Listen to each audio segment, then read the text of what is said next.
means that I'm always looking for people who are interested in showing films, whether that's just like a film that you like, a film that you made, something you want people to see. I want this to be an accessible community resource for the average person. And that's how it's run. That's what it's going to be run.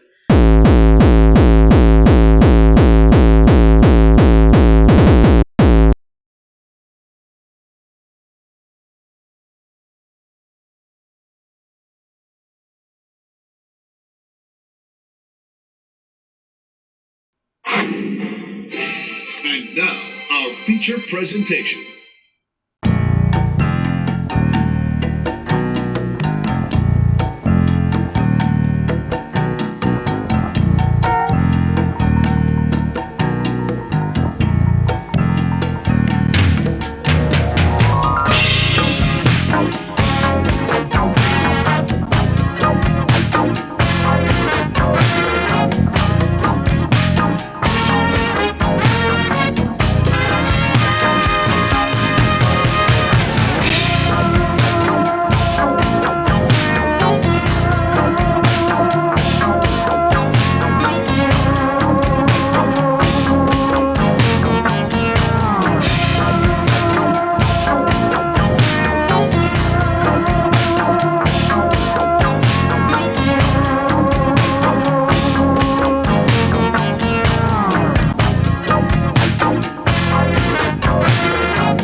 Don't mess with my patch. I just want this patch. Yeah. So just Don't mess with this thing here. Yeah.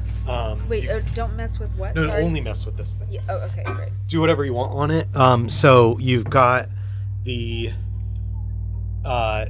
your red, green, and blue. Mainly you'll get it from either adding or subtracting the red and the green.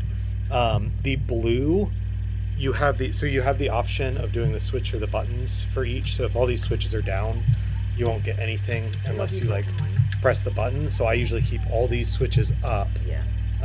And then with the blue, I keep them down so they're on the buttons, and then I put the blue way up, and if I'm VJing all crazy, then it's when it gets to a really dramatic part, then I'll be going crazy on the buttons there. We are back, Heavy Shell TV. I haven't had a talking episode in a long... No, go for it. Keep, turning knobs. We are joined with my guest today, Taylor Dye. I haven't had a talking episode in a really long time because we've really been doing a lot of audiovisual performance, including the last show we did together, the Mars Expo show at No Nation, where you and Deirdre performed. But today we are at Eyewash Station, which is the kind of focus of the show. So what do you want to say about this space? What is Eyewash Station? So Eyewash Station is a DIY movie theater that exists in Humboldt Park in Chicago. It was created by a lovely group of people who wanted to see this sort of space exist in our city. I run this space completely guest curated.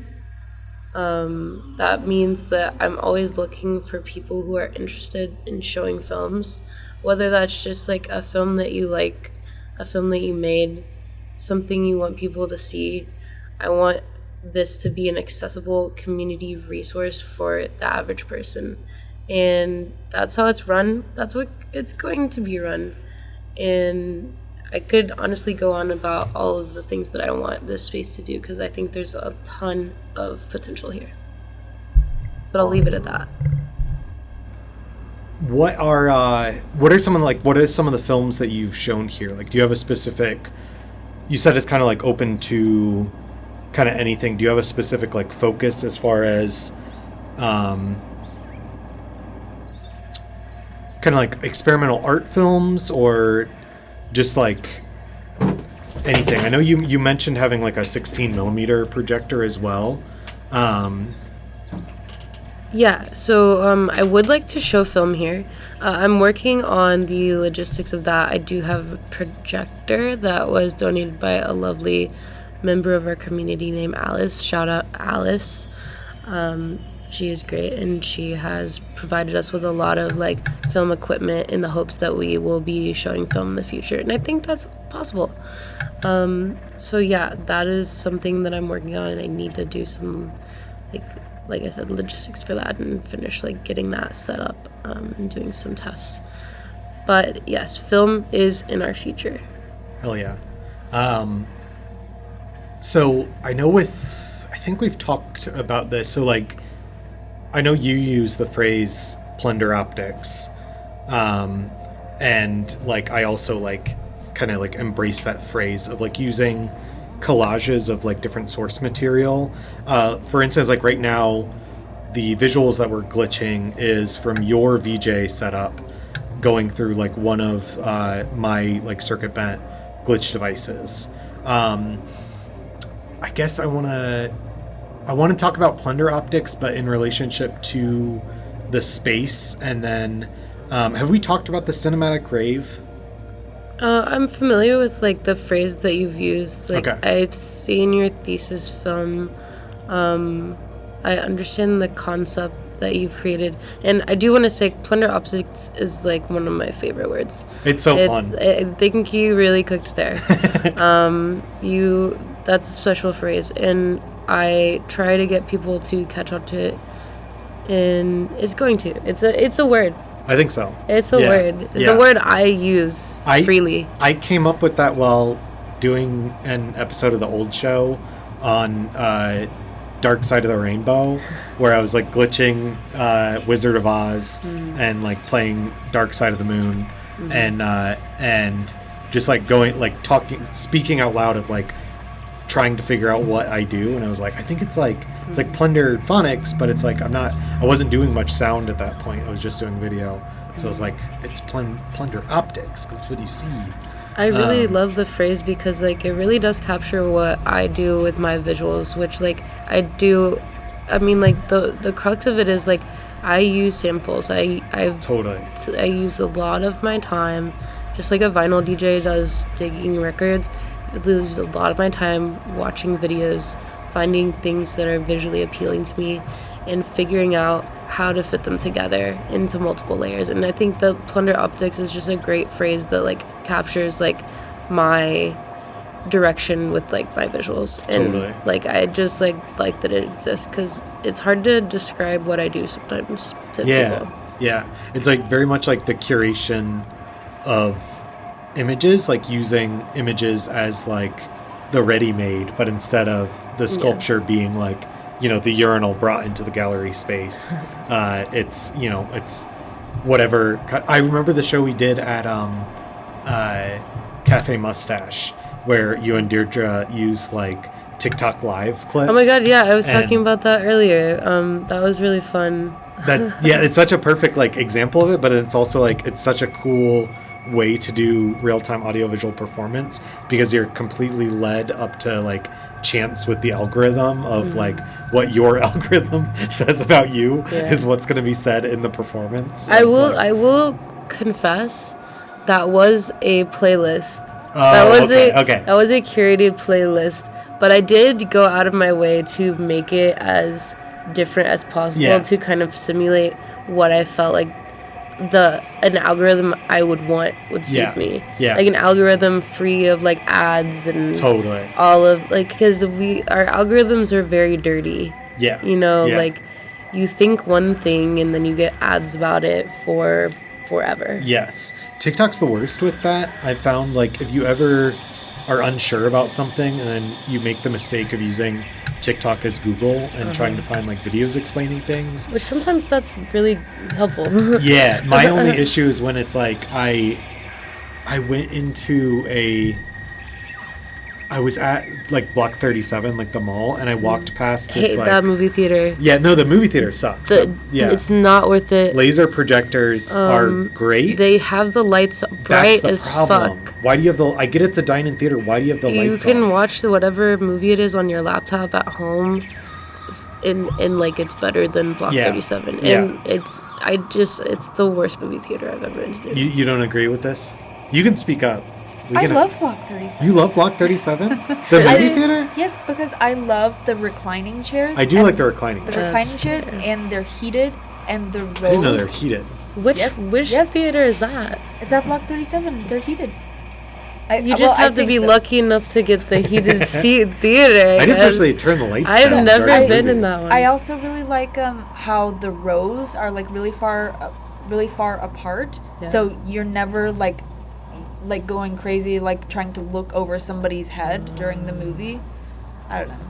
And I like their food. I like I think this is Block 37. I think they have the cinnamon sugar pretzel bites. They do have that. Wait, that do come they have with, that? And it comes with a little icing that you can dip. Ooh. It's really good. That's the one thing. Good thing. That's a fair argument. Yeah. That's a fair argument. Many points. That's the one good thing I'll say about the Alamo Draft House, even though I also hate that movie theater. I do like that. And I'm opposed to it. That churro popcorn. Have you had that? Yeah, really we were just someone at there was a event here that we have events all the time, and they're great. They range in like sometimes they're events that it's just like a short and then like a mixer of social thing. Like we don't just like show like films that are like feature films. Like we can create events out of like any length of film. We want like anything here, you know, like totally. There is no theme, you know, I opened this place in the hopes that like it would be an outlet for like the community we have to show what people want to see. And like I'm not going to pick films just because I feel like people will come.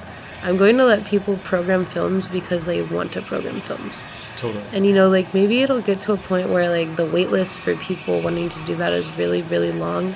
It doesn't matter. I'm always going to just like let people who have a vision have a place here. That is my goal. Yeah.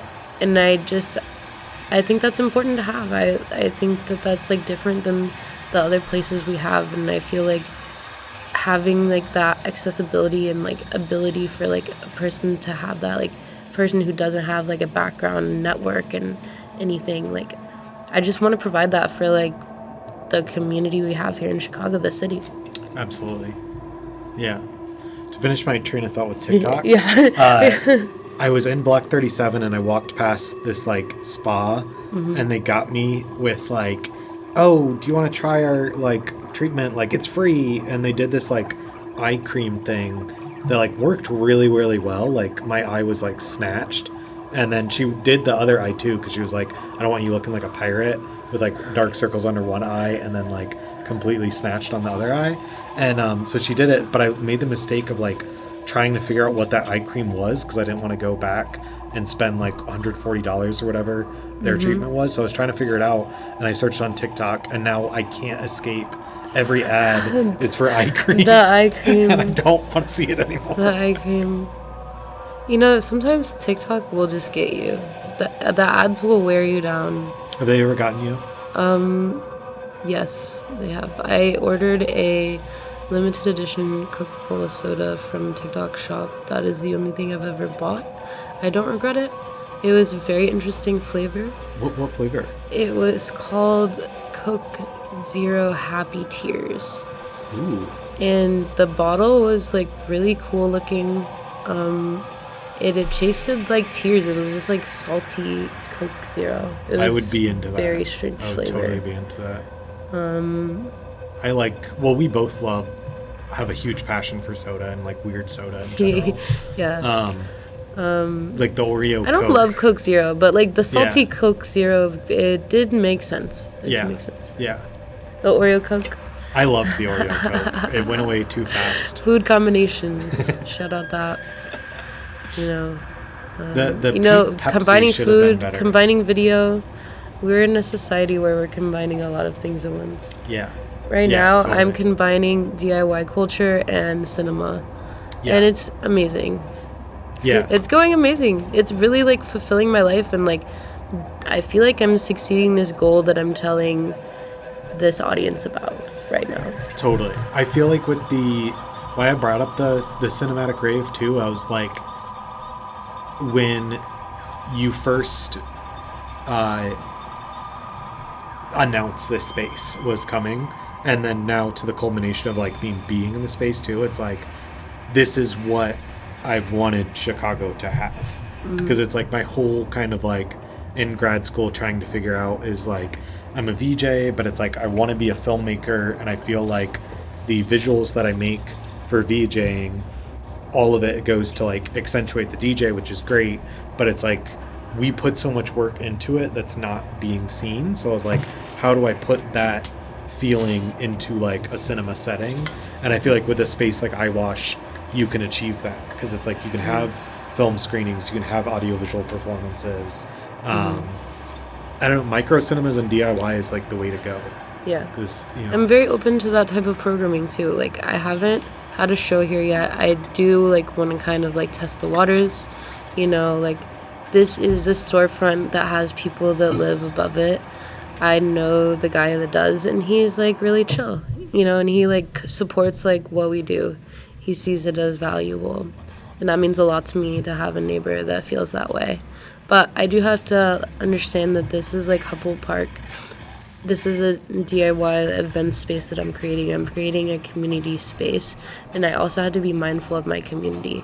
So with that being said, I do have to be mindful of like the noise level and things like that. But like, yeah. I am like looking for AV performances that like are capable of like being as loud as a movie screening, you know, like, yeah, totally. like maybe I can't like bass boost you like I would like at another DIY party that, Yeah. if you're familiar with my wife Deirdre and I, like we also do a lot of stuff with like DIY music and stuff like that, and you know, like that stuff is very loud.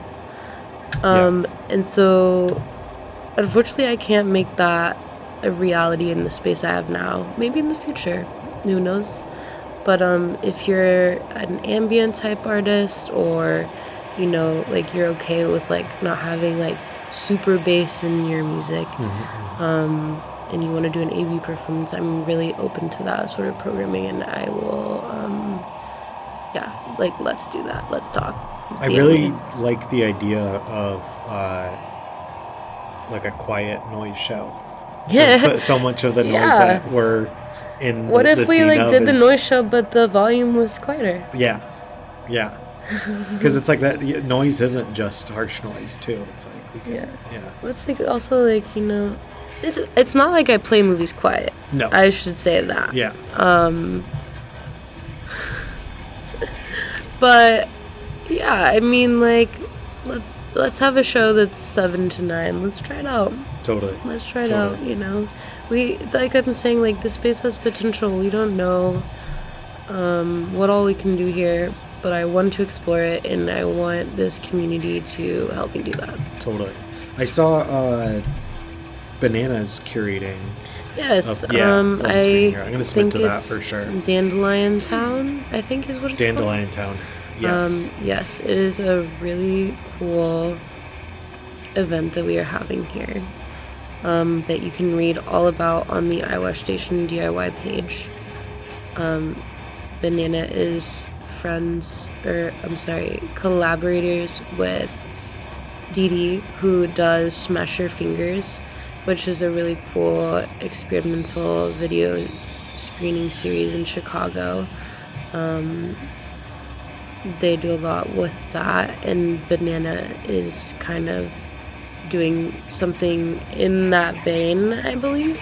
So if you're a fan of Smash Your Fingers, I would make sure I mark that on my calendar. Banana was in my grad school cohort. Awesome. Too. Yeah, Yes. yeah, we were in like all like the like welcome to grad school class. You were in the film department. That's awesome. Which I think that was the only class we took together, but it was very cute. We had like our studios close together. But yeah, she's great. Awesome. What other?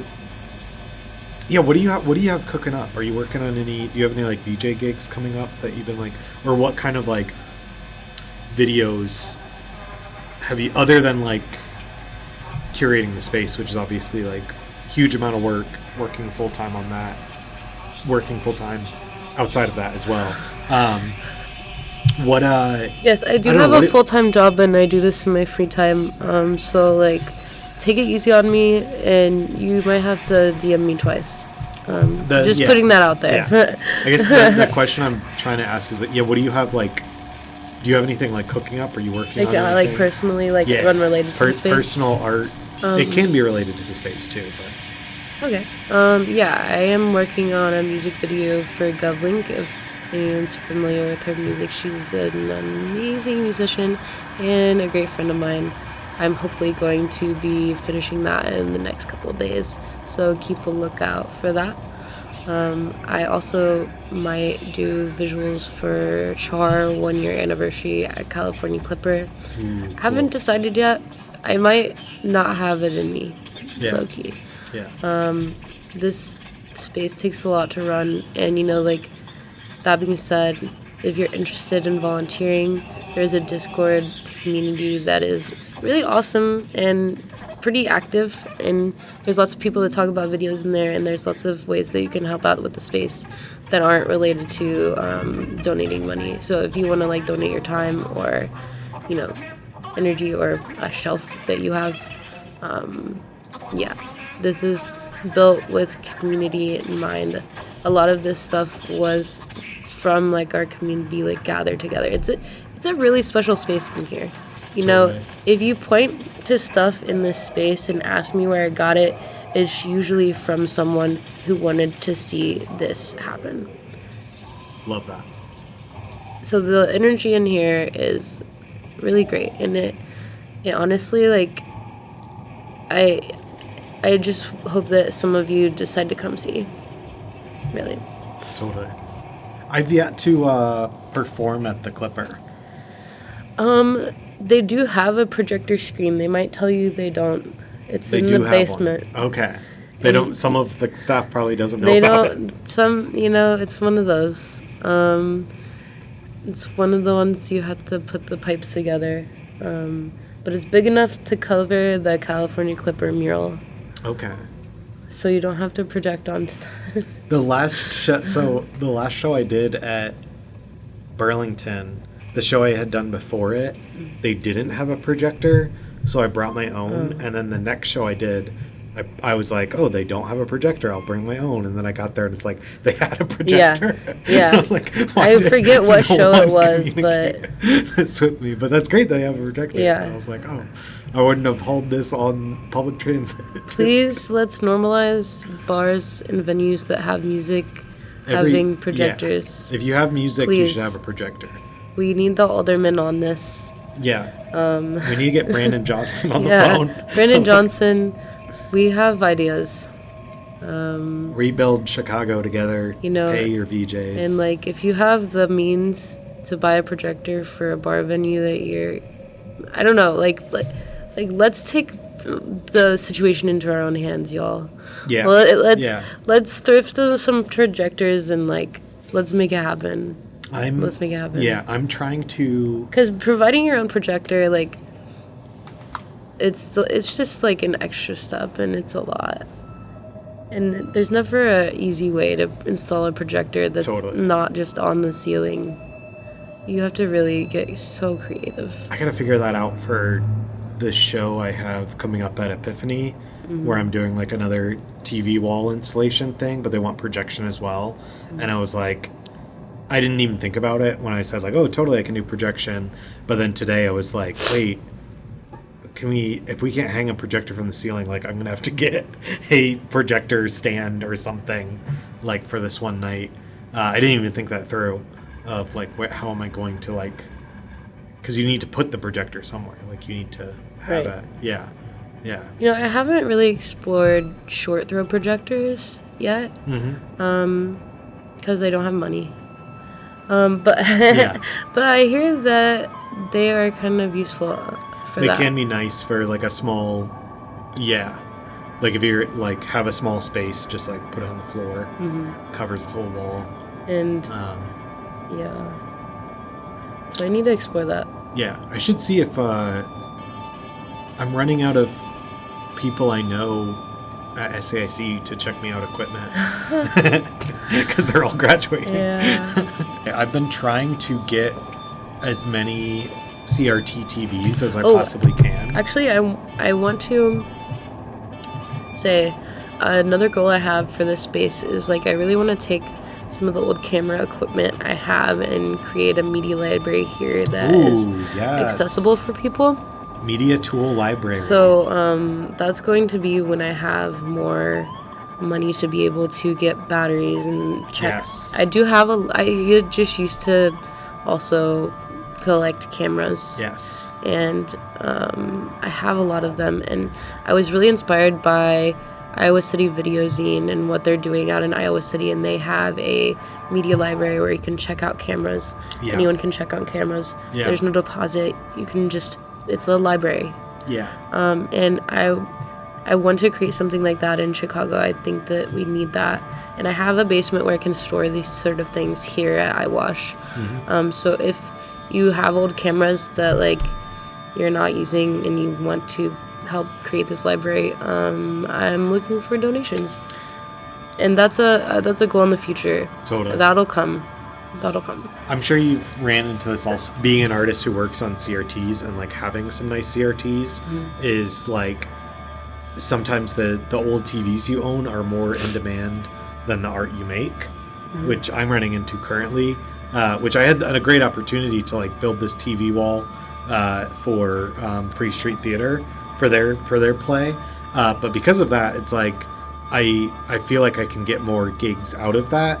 Because it's like, it's so funny that the knowledge of how to work a CRT is like a lost art form that now I like can be on a playbill as the like media engineer when it's like just knowing how to wire up CRTs. You gotta put that one on your resume. I do. That one sounds real good. Because that's how I was on the bill for I was originally a projections engineer, but the person who was doing all the programming of the projections was like technically like I'm like a media engineer. So then they changed like my title on it to like match. Love that for you. I don't know. It's funny how it's become a lost art form, but it's also really cool because when you do, even when it's not your art, when you do get to contribute to a project in that way, it feels really nice when like these like skills you have that have only been for your art and like so niche are being able to like used in a way that like benefits other people. Because that's one of the few times I've had that happen. Like I've been, I've been in retail as long as I've been working, and it's not like I'm that great at retail. It's just that's what's been available to me. So it's like when one of my special interests becomes something that I can, market myself with is, I don't know, it's very rewarding. Yeah. I don't know what your thoughts on that are. It is a lost art and not a lot of people are into it. But I want to say that if you do want to learn about these things, like there's a wonderful Google document called Glitch Guide that talks a lot about these type of things. So like you can learn this stuff. There is like, elite ball knowledge that you have to do through trial and error. Totally. That Sid here definitely has. And that's why they're a media engineer. But I also want to say it's not like unlearnable. There are like a lot of visual artists have like a lot of documents put together because they care about like this knowledge not being lost. It's really funny. There's only one CRT technician that I've found in Chicago to fix my TVs. Really? And you like give me the at. Yeah. Yeah, I'll get that from you later. Who knows if he still in Chicago. Things like that just pop up, like just poof. Yeah. People with that type of knowledge, like Sid is saying, like it's being lost. Totally. It's not like he has like a what's it called? Apprentice. Yeah. Like there's no money in it. Well, I don't know. There is kind of money in it, but. Well, the people I know who also have that, a lot of it, they've gotten it through DIY because it became, a lost art form where it's, people figured out how to take it a CRT apart without getting electrocuted. You know, like that is a very useful skill. Yeah, like the people at Wavefield in NYC do workshops where they like take CRTs apart and they like glitch them and stuff. It's kind of scary, I'm not gonna lie. But I think there are any reported deaths, so they must be doing good stuff up there. I do like Wavefield. That's a really cool place that you should follow on Instagram and go someday. I gotta check that out. Where did you say it was? This is in New York City. Oh, sick. Another Millennium Film Workshop is another really cool video art hub. I got to perform there with Deirdre and my wife. It is really special. It's for Voltron, which Mike Videopunk does. He's a head. If you're into this stuff, follow him. He knows everything. I was just about to say, we need to get Videopunk. We need to get Mike out here. We have got to get Ghost Hack. Yeah. I want Ghost Hack at Eyewash. Yes, I do want Ghost We are going to make it happen. Yes. I've texted. Please let it me. might happen. Please let me open. Yeah. Please let me do some. Let me be involved in some capacity. Yeah. Like even if that might be Mike a loud night. Opener, that might be a loud night at Eyewash. So watch out for that. Yeah. That'll be awesome. Well, because I've seen some of the documentation too, and it's like it's very breakcore. Yeah. Which it's Mike is dope. Mike's so cool. Yeah.